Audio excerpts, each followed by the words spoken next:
todo depende del concepto que tenemos del ser humano, porque no podemos pensar el ser humano como un individuo. Eso es una abstracción del capitalismo, porque el ser humano concreto es un nudo de relaciones volcado en todas las direcciones. Ya Marx decía en su séptima tesis contra Feuerbach que el ser humano es el conjunto de sus relaciones sociales. Yo diría que es una visión correcta, pero reductiva. El ser humano es el conjunto de todas sus relaciones, sea con el otro, sea consigo mismo, sea con la naturaleza, sea con la trascendencia. Ese es el ser humano concreto que está sobre la tierra, que está ahí. Entonces, ese ser humano tiene entre sus dimensiones una dimensión que es espiritual. Tiene su visibilidad corporal, mediante la cual está presente a todo el mundo, a la tierra. Tiene su interioridad psicológica, sus emociones, sus pasiones, y tiene la tarea de equilibrarse para mantenerse normal. Pero también tiene una dimensión de lo profundo, donde él plantea cuestiones fundamentales, finalmente, ¿por qué estoy en ese mundo? ¿Dónde vengo? ¿Hacia dónde voy? ¿Cuál es el sentido de mi vida? Y el sentido de las relaciones que tengo con la naturaleza, con toda la historia. Esas son dimensiones siempre presentes. Y que para mí es la dimensión espiritual. Y siempre que el ser humano pasa por grandes crisis, así nos dicen los antropólogos, y como estamos pasando ahora, que son crisis sistémicas, donde la totalidad de las relaciones es puesta en jaque. Ahí las preguntas se hacen más urgentes, porque las estrellas guías desaparecen. Y ahí viene la dimensión espiritual del ser humano, que intenta buscar un camino que haga sentido y que pueda salir de esa crisis. Y yo diría más, incluso en la línea más neutral, porque no tiene nada que ver con religión, que es de Max Weber, cuando él habla de la política como misión. Dice, la política en su profundidad vive de una mística, no una mística en sentido religioso, una mística como un conjunto de ideas poderosas que mueve a la persona a la acción y que la mantiene con esperanza, con resistencia, aunque no realice sus intentos. Entonces el ser humano tiene esa dimensión.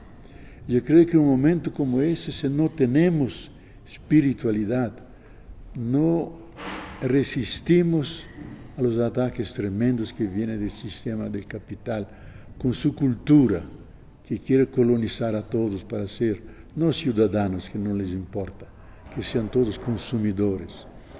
Y ahí la espiritualidad es importante, porque uno se afirma como persona, con su proyecto, con su visión de mundo, y tiene consecuencias, porque implica una actitud diferente, una postura que sea crítica o de adhesión, pero generalmente crítica, de alejarse de esas perspectivas más, yo diría, incluso en el contexto actual, crueles y sin piedad, porque son posturas que atacan el sistema vida, el sistema tierra, y no tienen ninguna piedad, ningún sentido humanitario. Y ahí se olvida que el ser humano es un hijo de la tierra. Yo diría más, es la porción de la tierra que en un dado momento de su evolución empezó a sentir, a amar, pensar.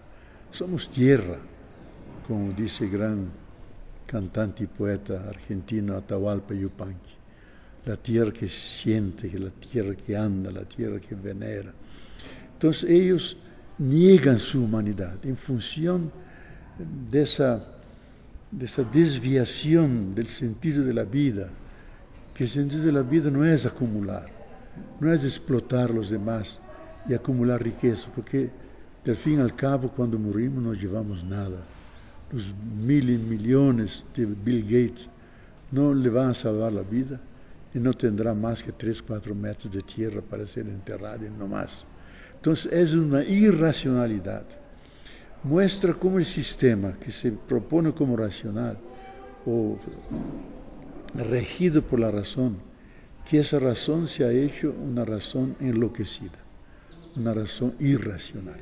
Yo creo que lo primero que hay que mostrar a las personas, la gran ilusión en que incurren pensando que con el consumo, con la abundancia de medios de utilización, de consumo, se pueden hacerse felices.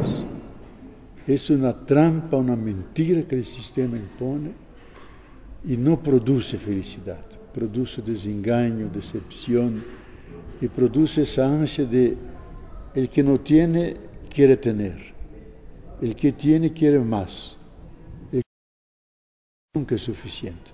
Entonces una ansia que lo desubica de la realidad. Entonces mostrar que el sistema del capital no es un sistema, o mejor diría, la cultura del capital, que nos induce al consumo permanente, nos hace ansiosos, nerviosos, no produce felicidad. La felicidad no nace de cosas, nace del corazón. Que cosas que no están en el mercado, no están en el sistema financiero, están en la capacidad de sentir, de amar, de tener compasión, de ser solidario con el otro, la dimensión de lo profundo del ser humano. Y tal vez en ese contexto sería interesante poner una palabra que uno no esperaría que vendría de él, que es de Antoine de Saint-Exupéry, el que ha escrito el libro que muchos conocen, El Principito, que han descubierto recién un texto de él, que escribió al final, dentro de la Segunda Guerra Mundial, porque le derrumbaron el avión y desapareció, que se llamaba Carta al General X, donde dice, el gran problema del mundo no sería posible esa guerra terrible que tenemos si los seres humanos cultivaran la vida del espíritu.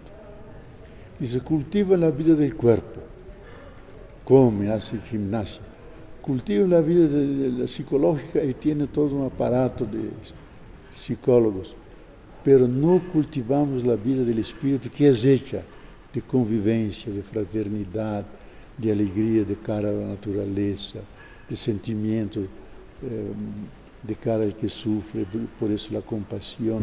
Si el ser humano viviera esa dimensión del espíritu, no habría guerra en el mundo, habría paz en el mundo.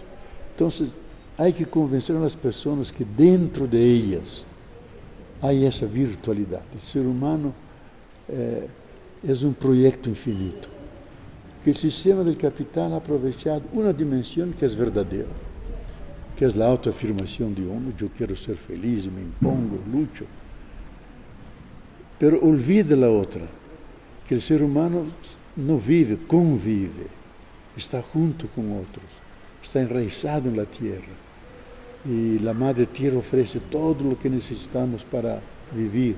Respiramos el aire que tenemos, el agua que bebemos, el suelo que nos soporta. No concientiza eso. Entonces, darle la conciencia de que somos parte de una gran realidad que nos desborda por todas las partes y que tenemos virtualidades que pueden hacernos felices, más humanos. Significa acercarnos al otro, no con rabia, con odio, sino extendiendo la mano, no cerrar el puño para dominarlo, sino la mano extendida para una alianza, para una convivencia.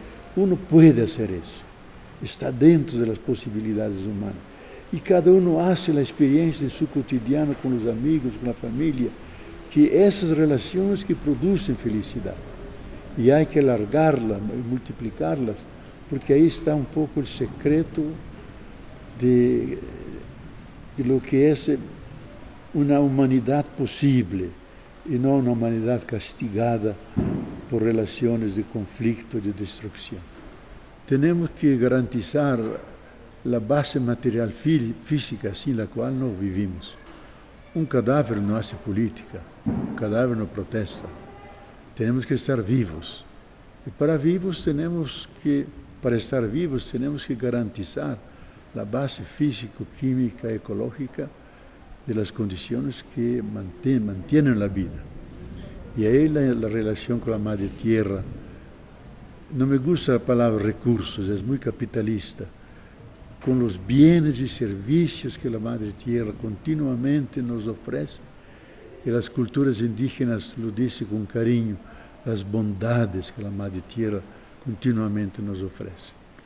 Entonces, hacer consciente lo que inconscientemente ya vivimos. Pero el sistema de capital nos engaña continuamente y crea el fetiche de que el producto, el brillo que tiene, eso puede hacernos felices, habla a lo profundo de nosotros, la dimensión del deseo. Sabemos que el deseo es una estructura infinita, nunca se acaba de saciarse. Que uno tiene que aprender a imponerse límites. Digamos, el consumo tiene que ser un consumo de sobriedad compartida. Que si somos sobrios, tenemos lo suficiente y lo decente para todos. No hay que consumir de manera irracional, de forma que le falte a otros, sino en consonancia con lo que la naturaleza nos ofrece, tener esa relación de solidaridad con todos y el sentido de también de renunciar a un bien particular en función de un bien colectivo. Y eso pertenece a toda la tradición ética de los seres humanos.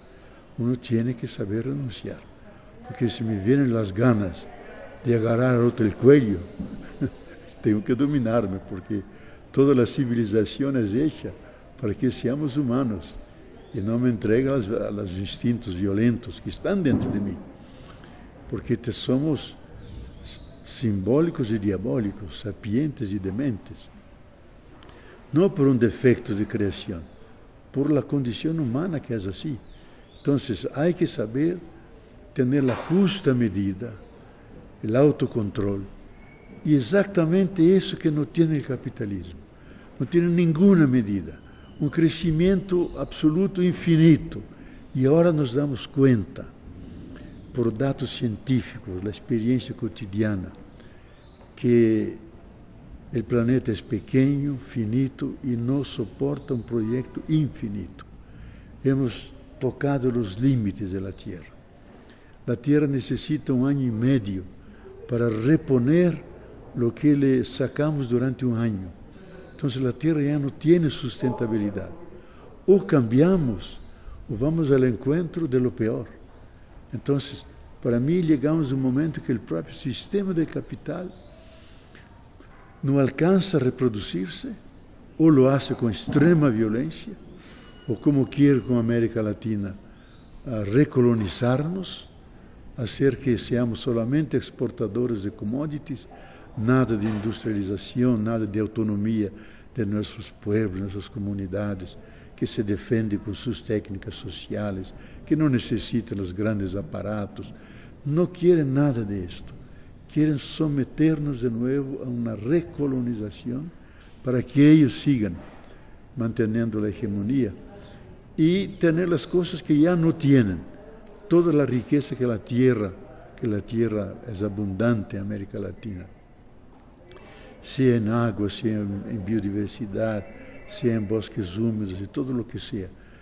Entonces, ahí tenemos que ser críticos, resistir, rechazar, criticar y lo más posible ponernos a la cultura del capital, pero es extremadamente tentadora y es lo más difícil, porque toda hora cambiamos del celular, con la computadora, del tenis, de la camiseta, porque es moda, porque el sistema viene, y ahí uno tiene que decir, no, yo voy a hacer lo que yo quiero, lo que yo decido, no me someto a esa lógica consumista del capital.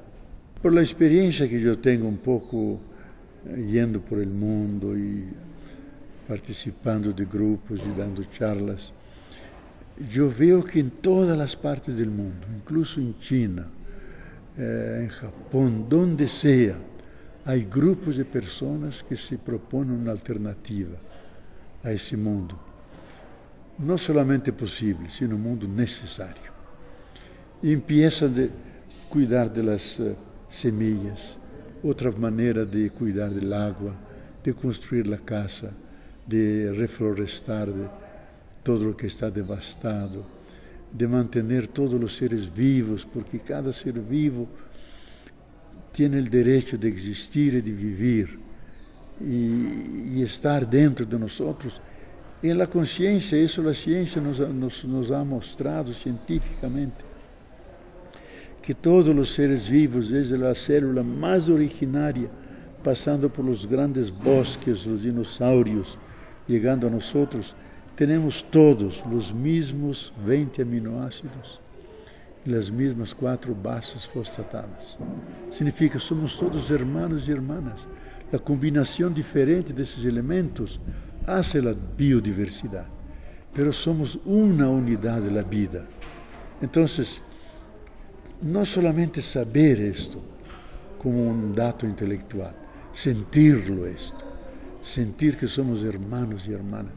Vivir un poco la mística de San Francisco, porque moderno es él, a pesar de que vivió hace 800 años, porque se sentía hermano del árbol, del sol, de la luna, del gusano que estaba en el camino, lo sacaba para salvarlo. Esa actitud, que era una visión más mística, para nosotros es una visión científica, lo sabemos por un experimento científico, pero no basta eso, porque sería ser víctima de la razón intelectual, pero hay que rescatar junto con eso la razón cordial, la razón sensible, sentir el otro. La vida que está en él está en mí. Hay que escuchar juntos el grito de la tierra y el grito del pobre, sentir el dolor de la naturaleza, el dolor del mundo, hacerlo mi dolor. Si yo comparto esa profunda comunión, que es compasión, es una forma de amor, estando de parte del otro. Si uno mantiene esa actitud, yo creo que una parte, hemos empezado por el camino bueno, que por ahí hay camino, hay solución. Y por todas las partes del mundo no tenemos todavía la hegemonía, pero tiene la fuerza de una semilla. La semilla tiene dentro de sí las raíces, tiene el tronco, tiene las hojas, tiene las flores, tiene los frutos. Entonces lo que hay son semillas. Ellos son árboles ya cansadas, que han llegado al clímax, que van a tumbarse y morir, porque no tienen condiciones de rehacer la vida. Entonces hay que creer y tener confianza, esperanza en el secreto de vida que está dentro de esas semillas que están por todas las partes del mundo. Ahí se está preparando la nueva humanidad. Yo tengo mi percepción que todavía no estamos en el corazón de la gran crisis. Vendrá una gran crisis del sistema Tierra, donde la humanidad se da cuenta, o cambiamos o morimos. La crisis pertenece a todos los sistemas de vida. Nosotros, la primera gran crisis cuando nacimos, la crisis de la juventud, la crisis de la decisión de la profesión, del estudio, la crisis del matrimonio, y al final la gran crisis al final de la vida, de la muerte. Entonces la crisis pertenece al sistema de la vida. Y toda crisis que tiene su expresión filológica del sánscrito, kri, que significa acrisolar, purificar, tiene esa dimensión que purifica todo lo que es añadidura, que no cuenta, cae y se queda el miollo, a partir del cual uno puede construir algo de nuevo. Entonces, yo creo que la teoría moderna del caos nos ayuda a entender eso, porque el caos tiene dos dimensiones. Es el caos destructivo y el caos generativo. El caos destructivo que estamos viviendo ahora destruye todo lo que no cuenta, que no se sustenta, que no vale, que es artificial. Es el caos destructivo inevitable. Pero simultáneamente el caos tiene La dimensión generativa genera dimensiones, posibilidades nuevas que van al principio muy pequeñas, pero lleva el futuro, tiene fuerza y van se imponiendo hasta dominar. Entonces yo creo que esa crisis es benéfica, es natural, pero con una diferencia, que hasta hoy las crisis eran regionales, culturales. Ahora es una crisis del sistema global de la vida, sistema global de la tierra, por la primera vez. Y ahí el riesgo, o nos salvamos o nos perdemos, o nos perdimos. Y ahora no hay una arca de Noé que salve a algunos y deja perecer los demás. O nos salvamos todos o nos perdemos todos. Entonces, tiene una especificidad esa crisis. Y no tenemos el derecho de errar. No podemos errar, porque será demasiado tarde para rehacer el camino. Tenemos que entrar por la embocadura correcta. Y ahí sí creo que hay suficiente inteligencia. Y ahí una persona religiosa dice, tiene un Dios que se anuncia como el apasionado amante de la vida, como en el libro de sabiduría se dice. Un Dios que es un apasionado amante de la vida, no va a dejar que la vida va a desaparecer. Dará una manera de que esa vida pueda dar un salto de calidad para otras formas de vida, tal vez más sencillas, más relacionadas, menos agresivas, más armoniosas. Eso está dentro de las posibilidades. Yo creo que hay que partir de eso, que el ser humano está dentro de un conjunto de relaciones sociales. Empezando por la familia, su ciudad, su provincia, su estado y provincia, y ahí está dentro de esas relaciones todas. Pero puede tener situaciones políticas de gran opresión, explotación de esa región, para hablar más concretamente, los pueblos indígenas de América Latina han perdido su autonomía por la superexplotación, por el desprecio, por la marginación. Entonces, empoderarlos, darles fuerza, rescatar esas dimensiones. Y eso es una tarea de toda una región, toda una cultura, todo un pueblo. Y es importante que tenga aliados desde afuera, que los apoyen, que entren por la puerta por detrás, no entrando para tener hegemonía, entrando más bien para escuchar, para apoyar, para que ellos sigan, descubran su camino. Y ahí vale la pena ser solidarios, estar juntos, ofrecer esa ayuda, no para dominarlos, para que ellos se apropien de eso y se hagan cada vez más autónomos, hasta que no nos necesiten. Yo creo que el concepto eje es autonomía. Y como esa no existe, uno tiene que liberarse para crear la autonomía. Porque el ideal de todos los seres, cada ser vivo, cada árbol, cada animal, que sea autónomo, relacionado con los demás, pero tenga su autonomía. Cada persona que puede llegar al final del mes a pagar sus cuentas y ser autónomo, no depender de otros. Y aquí la dependencia no es un defecto. Es decir, no es que no necesita del otro, está ligado al otro, pero para vivir, él mismo tiene las condiciones de crear el aparato de su subsistencia. Como gran parte de la humanidad no tiene eso, como regiones enteras, sea en México, sea en Brasil, sea por el deterioro ecológico, sea por la superexplotación del sistema, no concede autonomía a los pueblos, no concede tener su comida suficiente, su pescado, sus cosas. Entonces hay que luchar, hay que liberarse, organizarse para alcanzar esa autonomía, porque es el gran valor de cada persona humana, tener su libertad. En el fondo es libertad de las opresiones y libertad para el otro, para construir algo diferente. La autonomía implica esas dos dimensiones. La inteligencia humana tiene que discernir, tiene que ver cuál es la fuerza dominante que puede traer más dignidad, más humanidad a los seres humanos.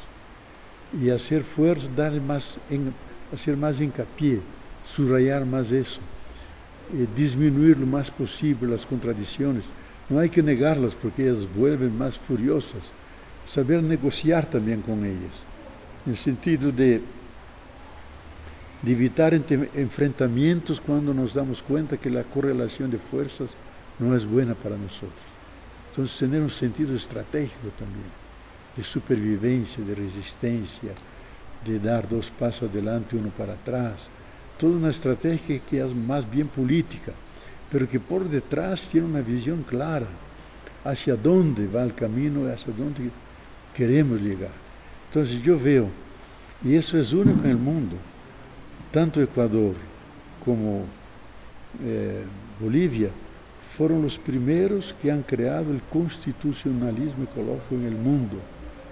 Los grandes constitucionalistas europeos y norteamericanos están estudiando eso. ¿Por qué? Porque por detrás hay una visión filosófica de una ecología más integral, que la sociedad no es solamente hecha por seres humanos, con el pacto social. Tenemos que incluir el pacto natural que tenemos con la tierra, la reciprocidad, que los árboles, los ríos, las montañas, los paisajes, son también seres, tienen derecho de existir, tienen subjetividad, y tienen que pertenecer a la sociedad. Entonces, la democracia tiene que ser una democracia sociocósmica, donde los animales, los árboles, tienen que ser respetados, tienen como ciudadanos. La sociedad no puede vivir sin ellos. ¿Qué sería México o San Cristóbal si no hubieran esos paisajes bellísimos, los bosques, los ríos, los animales? No sería una sociedad humana. Entonces, por detrás está esa percepción de que hay que alargar el sentido del derecho y alargar el concepto de democracia, no solamente representativa, que es generalmente una democracia de baja intensidad, sino una democracia participativa que incluye el pacto social y con eso incluye a los demás seres también como ciudadanos, que hay que constar en la Constitución la manera de respetarlos, de fortificar su vida, su reproducción, porque todo eso son nuestros compañeros en esta misma casa común. Y ahí yo creo que más que todo hay que trabajar la concientización en las escuelas, más adecuada a la nueva fase de la humanidad, de una visión más ecológica. Todos los seres en la ecología son interretroconectados, todo está relacionado. La naturaleza es socialista, no es capitalista. No es la victoria del más fuerte, sino todos conviven, la consorciación de todos con todo. Uno ayuda al otro para que incluso el más débil pueda vivir. Entonces, que eso es el ideal. Yo llegué sábado y tuve una experiencia que me produjo mucha conmoción, porque en la calle estaban todos allí felices, charlando, comiendo, bebiendo, las personas vendiendo sus cosas, una inmensa comensalidad. La experiencia que yo he tenido es de una profunda convivencia, profunda paz. Y digo, ¿por qué la tierra entera no puede ser así? Las personas juntas, pero hay pequeñas semillas, hay pequeñas anticipaciones de lo que puede ser la entera humanidad. Entonces yo diría, celebren eso, mantengan eso vivo, disfruten lo que es inconsciente y hágalo un proyecto consciente de vivir así, de esa forma, de integración. Y junto a los zapatistas que de forma muy consecuente intentan crear una alternativa. Porque el sueño de ellos no es pequeño, no es solamente para México, es para la humanidad. Otra manera de ser humanos en la tierra. Y es bellísimo que aquí en Chiapas empezó algo así. Es una semilla de la futura humanidad. Por ahí va, el futuro está por ahí. Entonces yo digo, no vivan solamente eso porque están acostumbrados. Hagan de eso un proyecto personal, colectivo. Vamos a vivir, construir, mantener, reproducir, difundir esto, porque por ahí va la felicidad humana y por ahí yo creo que es el futuro de nuestra civilización.